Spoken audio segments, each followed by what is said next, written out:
Hi, Krista. What a fun Hi. topic. This is a fun topic. Interesting topic. I went to Chicago a few months ago to the American Girl store, the flagship store. The And I bought, flagship. yes, the flagship. I was so excited. I bought this book for one of my girls. It's titled Knowing What to Say, Finding the Words to Fit Any Situation. So, this is an American Girl book written for probably middle school age girls. Yeah. And you go to the table of contents and it has like every possible uncomfortable situation that a middle school girl would be put in. And then you flip through it and it has exact comebacks. Now, some of them are a little snarky, but hmm and some of them are funny, but it helps give girls words to say when they are in that fight, flight, or freeze mode when someone says something and they don't know how to respond. So Brilliant. It's I saw brilliant. this book and said, we need to have this conversation for grown-ups because this book is really helpful. I highly recommend it if you have younger girls. And let's talk about this very thing for adults. So today, what we're going to do is we're going to kind of make up our own book and we're going to go through different topics, scenarios, and then you and I are going to give suggestions on what to say.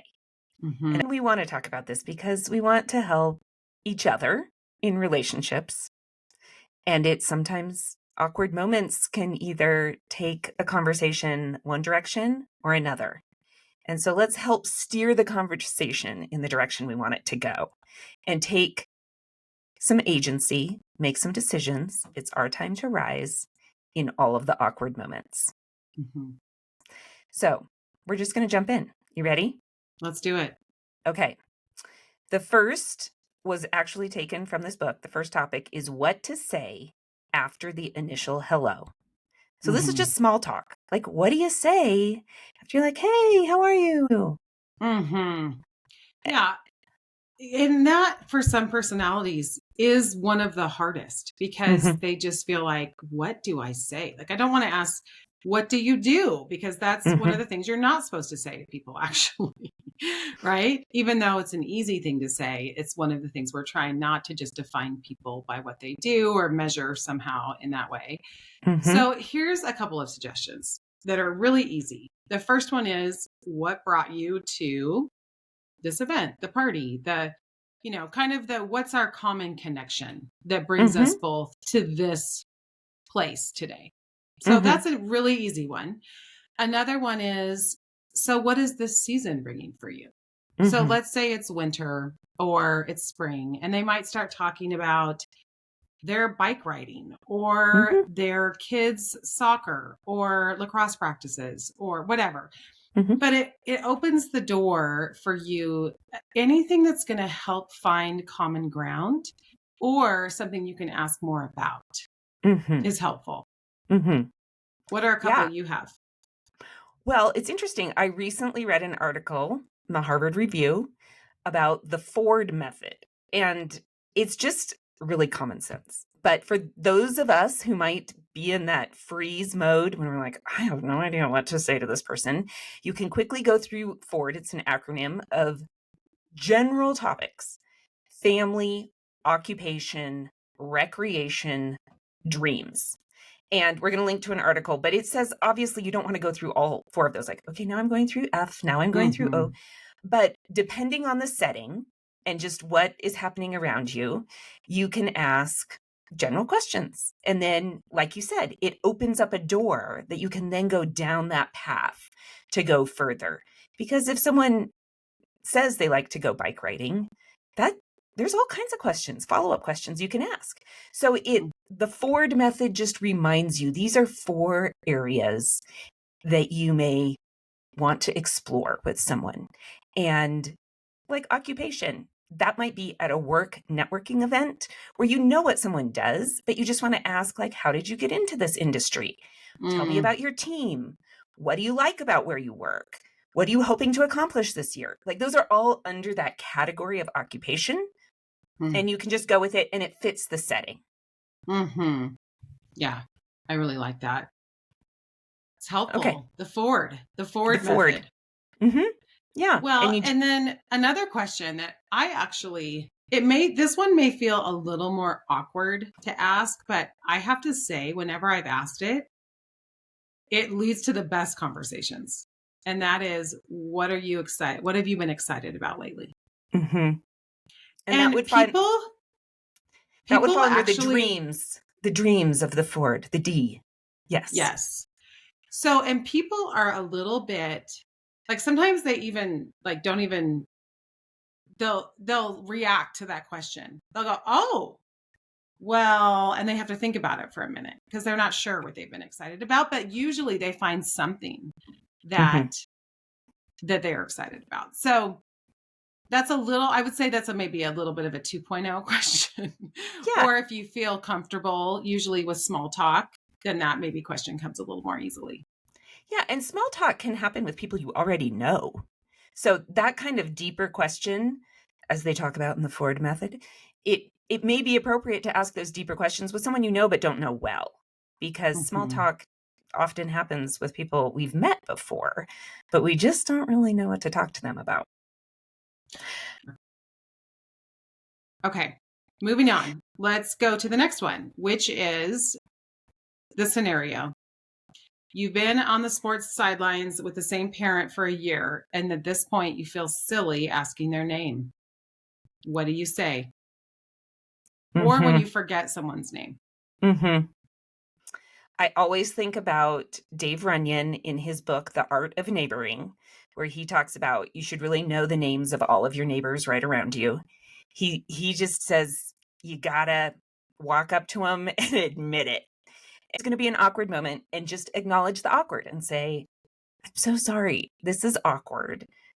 We've been neighbors for a long time, but I can't remember your name. Remind me of your name," especially if you know they've told you at some point. Mhm. Remind me of your name.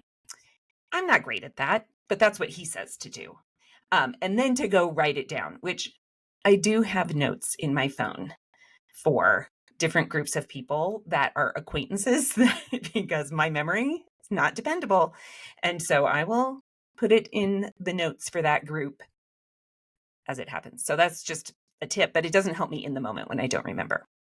What do you Mhm. say, Krista, It when you is can't so remember awkward. someone's I mean, name? that is the worst. It really Mhm, is the worst to feel that way. Like you should know someone's name and you don't. mhm. I will listen to conversations and see if I can pick up on it Yeah. from someone else. But another idea is because most likely, if you don't know their name, they're not in your phone. So, because else you could look it up in Mhm, your phone. So, I will often say, "Hey, I just realized I don't have you in my contacts," and I will hand them my phone, which I often do anyway with people because they mhm. can do it faster. But I hand them my phone and then have them put all their information in. Yeah. Yeah. Or I stalk people on social media to see if I know their spouse's name. So trying to find, anyway. Again, Yeah. that's not addressing. That's not what you say. That's just being awkward. So, okay, great. Uh-huh. You can Yeah. either address it head on, you can hand them your phone. And listeners, if you have a great idea, we want to hear what it is. Mhm. Okay, how about when someone pays you a compliment? What Mhm. do you say? Yeah. It's interesting, isn't it? That sometimes we get really uncomfortable with people paying Mm-hmm. us compliments, that we feel like somehow we have to deflect it. And yet that's not always the most honoring. So here's just some responses that I've really tried to be intentional to say. And that is, I didn't know you felt that way. Thank you. Or thank Mm-hmm. you. I've been learning a lot from this person. Or thank you. Everyone here has been so helpful. You have made it easy. So, because sometimes that feels awkward, the receiving the compliment because you've been a part of a team effort Mm-hmm. and you know that you're not the only one who's contributing. And so for me to accept my part in it and say thank you for that, that's very kind of you to say that. It's very kind of you to notice that. But then to also add, and this team has made it easy, and this team has been so helpful, whatever it is. You just said what Taylor Swift is famous for saying. She says, "Thank you." And then she follows it with a, "Thank you for saying that. That is so kind." And I like how it like puts it back on the other person that way. You're acknowledging you went out of your way to say something nice. You didn't have to say that. You didn't have to pay me that compliment. So that was kind of you to point it out and to notice. Mm-hmm. And I thought that was a good little T Swift How do lesson. you know that about Taylor Swift? Well, because my feeds are full of Taylor Swift details. If there is any detail out there about her, there is an article about it, and it's probably in one of my feeds because my children use my Spotify account and everything's connected. And so I do know that. And I paid Interesting. attention to it because I thought, I like that. I like that as an approach, but I also like that I can point that out to my children because they like Mm-hmm. her. Yeah. Well, the other response I think we can have is that makes me smile to hear you say Mm. that. Or, Mm. and I've said that in text a lot, that when someone says something really kind, and it really does make me smile. And so I think, just appreciating, letting them know that that warmed my heart, that Mm-hmm. was a really kind thing to say. Mm-hmm. Okay, what about the next one? When someone asks you about something you don't want to disclose. So the scenario, you run into someone at the grocery store that you haven't seen in a year, and they Mm-hmm. ask how your child or your spouse is doing, and they aren't doing great, or maybe your relationship with them isn't great. So you Mm-hmm. want to be authentic, and yet you really don't want to get into it. Mm-hmm. Yeah, this is a hypothetical just for everybody, but Mm-hmm. I think it is one that sometimes, or it could be a diagnosis, like how is your health doing, or just something like how is work, and you don't actually want to get into it, but you know that maybe there's going to be some public information being disclosed soon. Um, so I think you can say we're working through some things. Uh, you could frame it in a way that you don't really want to go into details. Like, if we had more time, I could go into it, but I'll just let you know we've had better days, which I think from the beginning says, like, I'm not really going to go into it right now. Or how about our favorite around here just is midlife is no joke. Mm-hmm. Like things are just, this phase of life, it's hard. And, and just kind of ease through it. And I never want to say things are fine when they're not, because I want to acknowledge that life's not always easy and pretty. And if this is someone who knows people's names in my life or knows details about my life, I don't want to be a liar. And at the same time, I think you can set it so that you're like, I'm just not really going to go into it right now, but know that mm, we've had better days. Mm-hmm. Yeah. Yeah, I think that speaks to that authenticity piece that, Mm-hmm. we don't want to just act like everything's fine when it's not totally fine.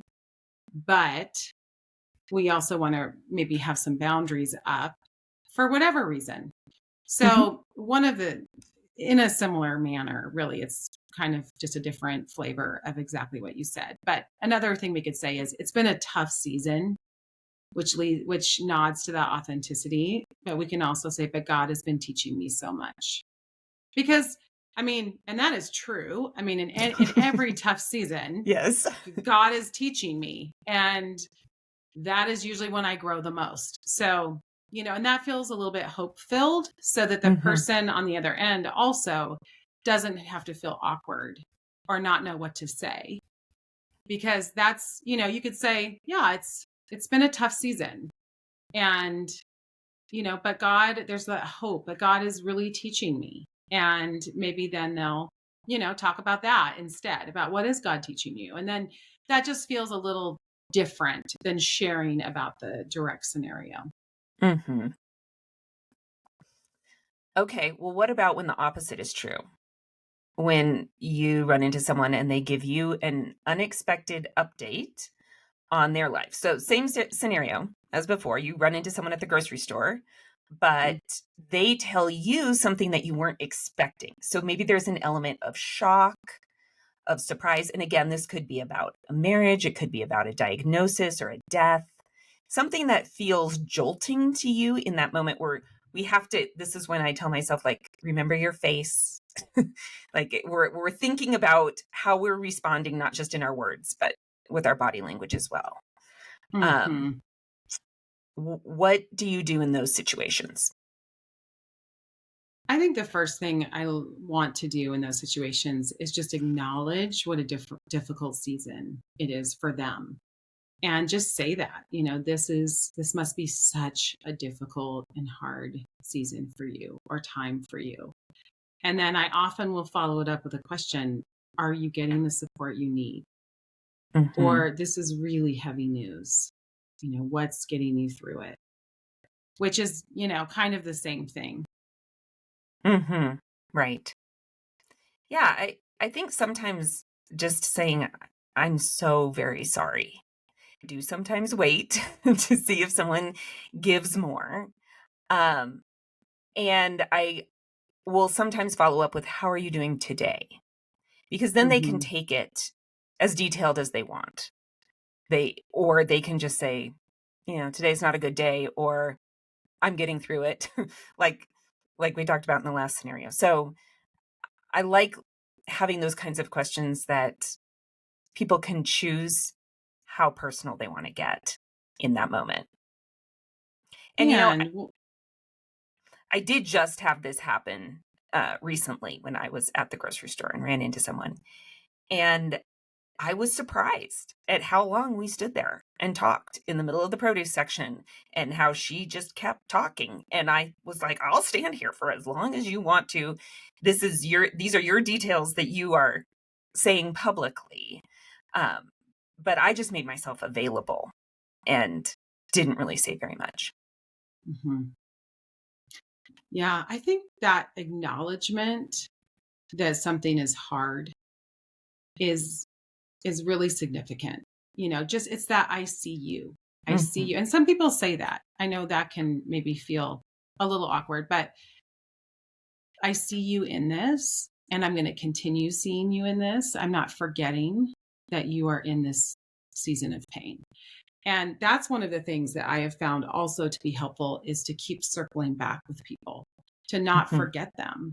And Hmm. if you do see them in the grocery store, you do have that conversation, that you actually follow up with that a week later, 2 weeks later, and just say, I'm still thinking about you. How are you today? Hmm. And I just saw you do this in an actual conversation. We ran into one of your friends at the Denver airport, and she told you, just in kind of a hurried way, and that she was coming back from visiting her mom, and her dad had died. And you kind of were like, wait, stop. That's a big detail that I didn't know. But you circled back to it twice in the conversation. Once, like, wait, I want to tell you that I'm so sorry about your dad. But then when you were saying goodbye, you also said that. I'm so sorry. And I thought that was a great modeling to me, that you can circle back in the same conversation too and just say, I know this was a big enough issue in your life that it garners more than just one moment in our conversation. Um, Mm, and for something like that, like a death in the family, no one's going to be mad that you keep saying, I'm sorry this happened, because they're carrying that mhm, grief with them constantly. So mhm, you can do that. But I like also that you can follow up with them later, because we don't want to forget people. We don't want to say something mhm, and then not have our life demonstrate it outside of the grocery store produce section. mhm. Yes. Okay, let's move on to hot topics. We are getting into election season. Oh, who's looking forward to that? Not me. So the political awkward conversation where maybe you feel like someone is trying to get you riled up or challenging you. They may know that you believe differently, vote differently, or they may not, and they're trying to get you to kind of say where you stand and you don't want to. I feel like Sharon McMahon on the Sharon Says So Instagram account, do you guys follow her because she's amazing? She calls herself America's government teacher, and she talks a lot about politics and government. So she had a little thing over Thanksgiving. If someone at the holiday table is trying to bring you in and you don't want to be sucked in to that controversy, here are some ways you can respond. Some people love it. Or some people love that guy. Yeah. You're like, yeah, some people love him, as someone's ranting about the other candidate. Okay. Or 2, I heard that. Whatever they're telling you, yeah, I heard that. That doesn't give them any clue what you think about it. And just like, yeah, this isn't news to me. Yeah, that's happening. Okay, 3, it's going to be interesting to see what happens. It's true. It's a true statement. Yep. No matter where you stand, it's going to be interesting to see. 4, it's such a challenging time. And then 5, I thought this one was fun. She said, be prepared to have a fun fact. Just maybe it's related to politics. Maybe it's related to something completely different, like the history of Colorado or something. And she said, this reminds me, I've been meaning to tell you. And then like throw that fun fact out there. She kind of just, hey, this whole conversation around politics reminds me, did you know that Colorado, when it became a state, and then just kind of take it down a different direction. Don't you love her? I love her. Yes, so that's the wisdom we can't take credit for. We just saw Sharon say these things and we said we want our listeners to hear this too. Yeah. I think we can also say, yeah, I'm still working through what I think about that. Thanks for sharing your viewpoint. Yes. Or I'm not quite sure I've heard it put that way before. Thanks for sharing that. Again, like some people have way more of a stake in trying to convince people to think like them. And I think anything we can do to just, okay, thank you. Like acknowledge, thank you for sharing your viewpoint. And it is your viewpoint. So we're just going to thank you and move on. Yep. And move on. We don't want to get into fights we don't want to get into. That's the goal. That's right. Okay. How about when someone has hurt your feelings? Oh, I'm not good at this, but I will say one of my girls just last week modeled something to me. So I will say what she said to me. She said, I didn't appreciate the word, and then she used the word I used to describe her. So she was very specific, and she was a little bit acknowledging, like, you probably didn't intend for it to come out that way, but that particular word I did not appreciate. And I thought, okay, wonderful. That's an I statement that didn't put me on the defensive. I will do better next time. And that just felt like good modeling to me. Great. Good for her. I know. Okay. So another thing we could say, when someone's coming to you that their feelings have been hurt or that they're angry, often it's just they're angry. Maybe they're not saying it, my feelings were hurt. But one of the things that I've learned is that just to acknowledge their experience. So that must have felt really lonely. That must have felt really frustrating. That must have felt really maddening for you. And or here's what I hear you saying. And you repeat back. I hear you saying that you felt whatever it is, whatever they felt, you actually repeat back. Because really people want to be heard. And so if you repeat back what they say, you're acknowledging that I truly heard you. And that's something from the Gottman Institute in Seattle. They're incredible in relationships. And that's one of their main principles is that you listen and then you repeat back before you ever say how you feel about that situation. So what do you say, Krista, when someone has hurt your feelings? Like, is there something that do you have a go-to for, because I'm just not good at that. And to say, I'm really hurt. And that's one way to say it, I guess. Yeah. And I think the other thing I want to make sure we talk about is to not assume we know how someone else feels. So to always lead with, I may be totally off base, or tell me if I'm wrong.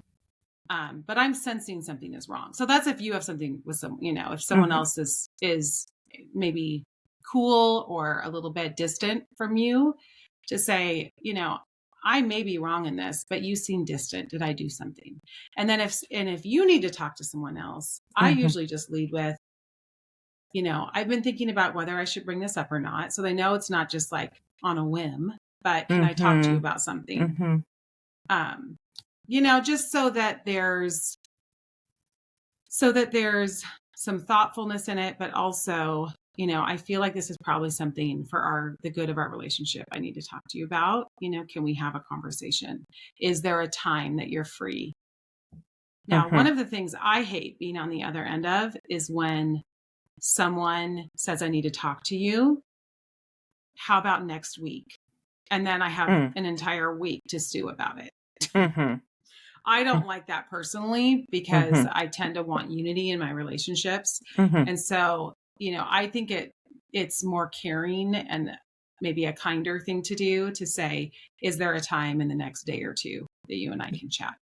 Yeah, and maybe if there isn't in your schedule, you don't bring it up until you are able to say, "Can we talk in the next day?"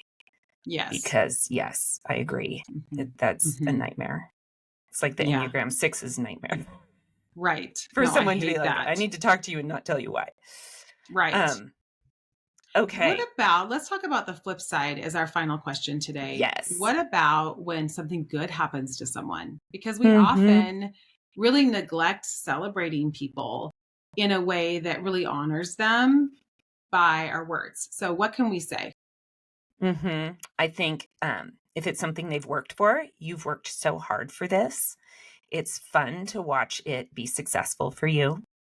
Mhm. Um, I always wanna be proud of people no matter the results. So, I try to say I'm proud of you, but I also try to not always have it be based on accomplishments, but more on effort. I mean, that's like parenting too, right? Mhm. Um, and yeah, so I think I've watched you work really hard, and I'm just thinking of in the last couple of weeks watching my girls play basketball. What I was really trying to celebrate was the effort and the hard work, and I wanna do that with my friends too. Mm. Yeah, so good. I think too, we can just really call, like, I mean, it's in a similar way, but really just call out the specifics of what we've seen Mhm. and to ask them, how does that feel for you? Like to Mhm. even get them to express how that feels and to help them really celebrate it in themselves. So, how does it feel to be on the other side of that hard work, to have really done something you didn't know how to do and now you're doing it? To Mhm.